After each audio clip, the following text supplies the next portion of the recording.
بسم اللہ الرحمن الرحیم۔ السلام علیکم ورحمۃ اللہ وبرکاتہ۔ آج میں آپ کو رمضان کے مہینے میں روزانہ کثرت سے پڑھی جانے والی تسبیحات کے بارے میں بتاؤں گی کہ وہ تسبیحات کون سی ہیں۔ اس سے پہلے اگر آپ میرے چینل پر نئے ہیں تو چینل کو سبسکرائب کر دیں اور بیل آئیکن دبانا مت بھولیں۔ ان تسبیحات میں سب سے پہلی تسبیح ہے لا حول ولا قوت الا باللہ۔ دوسری تسبیح ہے استغفر اللہ ربی من کل ذنب واتوب الیہ۔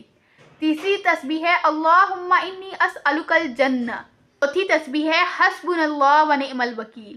پانچویں تسبیح ہے لا الہ الا اللہ محمد الرسول اللہ۔ چھٹی تسبیح ہے سبحان اللہ۔ ساتویں تسبیح ہے الحمدللہ۔ آٹھویں تسبیح ہے اللہ اکبر۔ نویں تسبیح ہے لا الہ الا اللہ۔ 10ویں تسبیح ہے لا حول ولا قوت الا باللہ۔ 11ویں تسبیح ہے سبحان اللہ وبحمدہ۔ 12ویں تسبیح ہے سبحان اللہ العظیم۔ 13ویں تسبیح ہے استغفر اللہ واتوب الیہ۔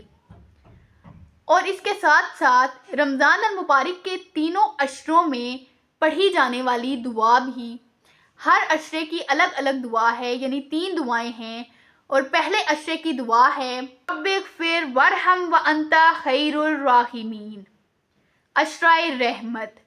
عشرہ مغفرت کی دعا ہے استغفر اللہ ربی من کل ذنب واتوب الیہ۔ عشرہ دوزخ کی آگ سے نجات کی دعا ہے اللہم انک عفو تحب العفو فاعف عنا۔ اور ایک اور دعا بھی ہے اللہم اجرنی من النار۔